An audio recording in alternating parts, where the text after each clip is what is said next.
Managing storage efficiently is critical when working with Azure Blob Storage, especially if versioning is enabled. While Blob versioning helps protect against accidental deletions or overwrites, it can quickly increase storage cost if old versions are left unmanaged. In this short video, you'll learn how to automatically delete old Blob versions with Azure Lifecycle Management Policies. Hello everyone, I hope you are all doing well. I'm Manhar and welcome back to MSFT WebCast. When Blob versioning is enabled, each update creates a new Blob version. Over time, this can lead to an increased storage cost, cluttered storage accounts, and reduced operational efficiency. Lifecycle Management Policy helps automate cleanup so you don't have to manually delete outdated versions. In the last video, we learned how to configure a Lifecycle Management Policy in Azure. In that video, I covered the steps in detail on how to create and manage a Lifecycle Management Policy. You can find the link to that video in the description. Open your preferred web browser, navigate to portal.azure.com and sign in with your Azure account. In the search bar at the top of the portal, type Storage. Under Services, select Storage Accounts. This page displays a list of storage accounts from your Azure environment. For this demo, I have created a storage account named GJ Storage ACC. Expand the Data Management section and then click on Lifecycle Management. Keep in mind that Lifecycle Management is only available on General Purpose V2 Storage accounts. To create a new policy, click on Add a Rule. Under the rule name, enter a descriptive name for the rule. Choose the appropriate values for the rule scope, blob type, and blob subtype. You can apply rules to all blobs in the storage account, specific containers, or specific blob prefixes.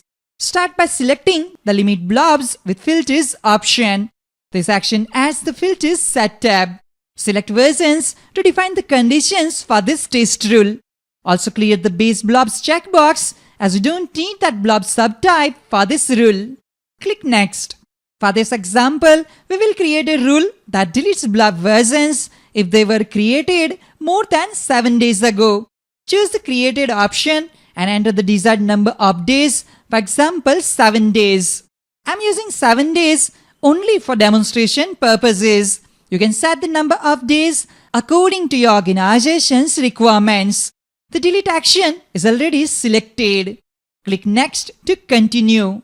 You can filter blobs by name or by their first letters. To search within a specific container, enter the container name followed by a / and then the blob name or its starting letters. For example, to filter blobs whose name begins with sample in the test container, type test container /sample. You can add multiple blob prefixes as needed. After configuring the condition, click the Add button. This will create a new Lifecycle Management Policy. The new policy will now appear in the Lifecycle Management list for your storage account. We can verify that Lifecycle Management Policy has been successfully created. Let me show the current lab setup. Expand Data Storage and then click on Containers. Access the container with the name Test Container. Here we can see a list of all the blobs stored in this container. Click on Sample Users File Blob. Go to Versions tab. As you can see, this blob has several versions. Notice that the first version was created on March 6 at 9:16 p.m. Today is March 23rd, so according to our configured Lifecycle Management Policy, this blob version should be deleted as it is older than 7 days. Lifecycle Management Policies don't run instantly. Azure evaluates them periodically, typically once per day, and execution may take up to 24 hours. It will take some time to see the results. I'll put a screenshot of the blob versions once the Lifecycle Management Policy deletes them. This is how you create a Lifecycle Management Policy to delete older blob versions in Azure. That's all for this video.